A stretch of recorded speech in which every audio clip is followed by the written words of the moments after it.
Bonjour à tous et bienvenue pour cette vidéo intitulée La Lune noire, le mythe de Méduse. Premièrement, je vais quand même re-expliciter qu'est-ce que la Lune noire, même si je vais vous mettre en haut à droite la vidéo où j'en parlais un petit peu plus. Donc la Lune noire dans une carte du ciel, c'est un endroit double quelque part parce qu'on va toujours travailler à la fois avec ce qu'on va appeler la Lune noire moyenne, qui va nous parler de notre absolu, et à côté, la lune noire corrigée qui va nous parler d'un noyau psychotique, là où il y a toutes nos peurs, où il y a des formes d'extrêmes à l'intérieur de soi. Donc quand je dis que c'est un endroit double d'une carte du ciel, c'est simplement de bien comprendre que pour atteindre quelque part notre trésor, hein, la lune noire moyenne, eh bien on doit, traverser le dragon, la lune noire corrigée, là où se trouvent donc, toutes nos peurs et cetera. Un peu cette image-là en termes de symbolique. Aujourd'hui, dans cette vidéo, j'ai envie de m'attacher à vous expliciter quelque part, ben, justement, qu'est-ce que ce noyau psychotique d'un point de vue mythologique avec, entre autres, le lien au mythe, de Méduse. Première chose, quand on parle de la lune noire corrigée, habituellement, on parle de Lilith. Lilith, vous la connaissez sans doute pour être la première femme d'Adam, qui, n'a pas voulu obéir. On lui a dit, hein, de ne pas prononcer le nom de Dieu, hein, notamment ici, dans tout ce qui est de l'ordre hébraïque et cetera. On a tendance à dire: «Tu ne prononces pas ce nom-là». Elle l'a fait et c'est ce qui l'aurait ici amené, hein, c'est un mythe en tant que tel, à, rejoindre, les enfers, mais donc par conséquent à être rejetée. On a donc cette image-là de la lune noire, corrigée, à savoir Lilith, cette femme, sauvage, cette femme, rebelle, cette femme qui voulait être égale à l'homme. Le fait est, c'est qu'on le sait tous, hein, on a une dualité masculine-féminine, hein, pour faire simple, une énergie de réception, une énergie de don, et on a besoin des 2. Et on pourrait dire que dans Lilith, on pourrait ici comprendre, par rapport au processus pour aller vers la lune noire moyenne, hein, notre trésor intérieur, notre absolu, eh bien, qu'on renie une part de soi, on renie la part qui va savoir recevoir. C'est-à-dire que Lilith renie la capacité de la lune noire moyenne, euh, d'avoir cette aptitude de réception énorme qui fait que on va vivre selon notre essence. Donc ça, c'est une façon d'aborder Lilith. Bien sûr, je vous fais ça, assez court, mais voilà, c'est pour que vous puissiez comprendre. Et là, quand je vous dis ça, c'est que on est dans une société avec beaucoup, quelque part, d'Ève.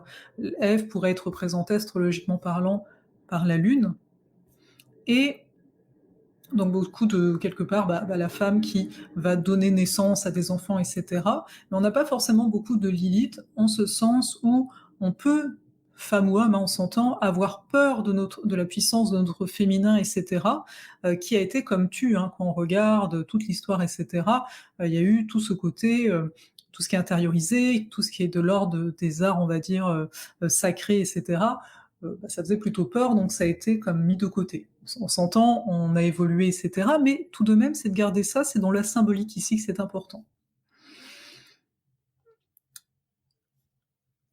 C'est une façon, encore une fois, d'aborder les choses. Là où je vais vous amener, parce que ça m'avait touché en fait, hein, là, tout ce que je vous dis là, si vous avez lu, ou si vous n'avez pas lu, je vous y invite, hein, vous avez l'ouvrage de Luc Biget, qui est, «La lune noire, un vertige d'absolu». Je vous invite vraiment à le lire si, le domaine de la lune noire, vous intéresse, vous parle, vous attire, j'ai même envie de dire.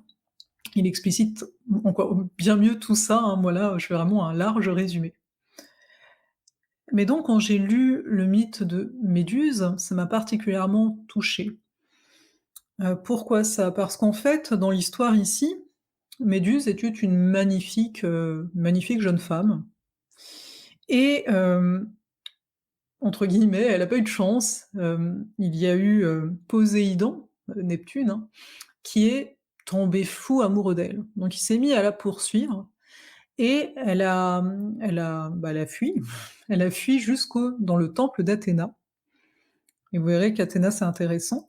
Elle a fui jusque-là et Poséidon l'a suivie et Poséidon l'a violée.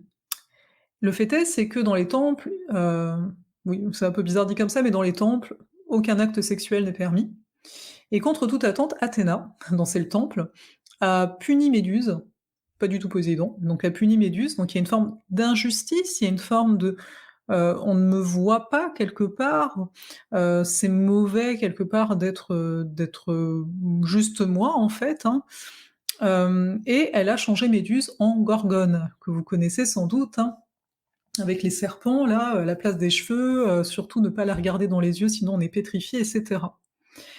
Et quand je vous dis que c'est intéressant, c'est parce que dans la symbolique, Athéna, représente davantage l'absolu, le trésor, la lune noire moyenne, à savoir la part de nous, qui est en totale, réception, en totale lumière, on pourrait dire, et mais qui peut se montrer particulièrement rigide, parce qu'elle pense avoir la vérité absolue. Chaque lune noire pense avoir la vérité, sauf qu'il y en a, j'ai envie de dire 360, il y a 360 degrés, donc on pourrait aller jusque-là.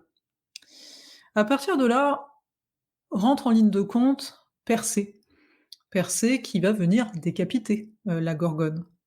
Ce qui est intéressant ici, comme je vous disais que la lune noire, corrigée représente donc Lilith, représente le noyau psychotique, ce qui nous fait peur et compagnie à l'intérieur de nous, eh bien Gorgone, quand vous la voyez, bah, ça donne pas trop envie, quoi, c'est plutôt effrayant. Et Persée va venir et par une ruse, hein, avec, le bouclier, d'Athéna, il va, renvoyer le regard de Méduse qui va se pétrifier elle-même, ce qui va lui permettre de lui couper la tête.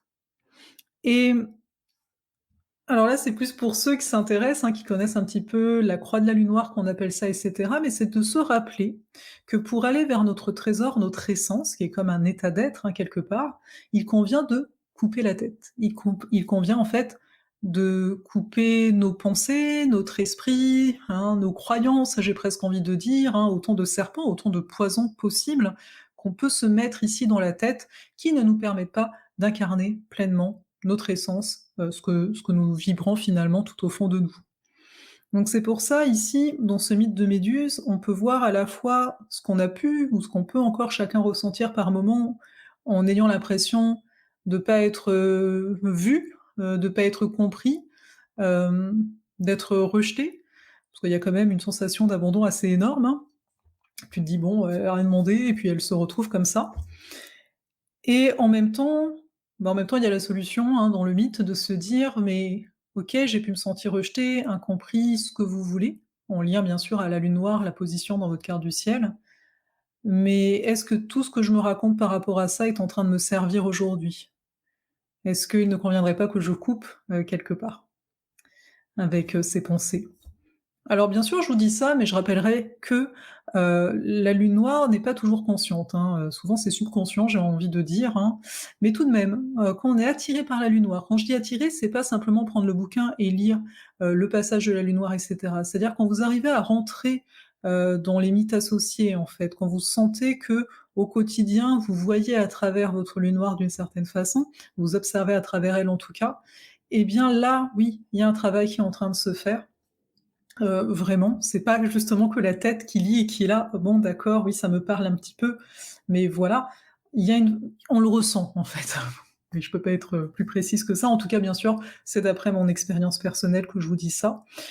Si vous voulez aller plus loin avec cette lune noire, bah, je vous invite aussi, hein, on me l'a demandé, on me l'a redemandé, donc sachez que l'atelier, sur la lune noire, hein, qui est quand même, une vidéo de 5 heures de temps, est à nouveau, disponible, voilà. Donc ça va pas être disponible indéfiniment, à savoir que vous allez le voir, il y a une rencontre avec moi, d'1 heure, en direct où vous pourrez me poser vos questions éventuelles par rapport à votre visionnage de la lune noire et hem et voilà pour ça. Vous verrez tous les détails. C'est un aspect du un aspect, une position de la carte du ciel qui pour moi est fondamentale, qu'on sait bien sûr travailler avec. Encore une fois, on ne travaille pas que le point où il y a la lune noire, hein, il y a la croix de la lune noire. Si vous avez lu le livre de Luc Biget, vous verrez bien. Si vous venez dans l'atelier, vous verrez bien aussi, vous allez comprendre et voilà, ce que j'avais envie de vous partager là-dessus. N'hésitez pas en commentaire à me dire si vous connaissiez ce mythe, si vous connaissiez ce regard qu'on pose, sur la lune noire. Et puis, bah, bien sûr, d'aimer la vidéo, de la partager, de vous abonner si vous voulez d'autres vidéos en lien à l'astrologie ou en lien aux énergies des lunes. Là-dessus, je vous souhaite une excellente journée ou une excellente soirée.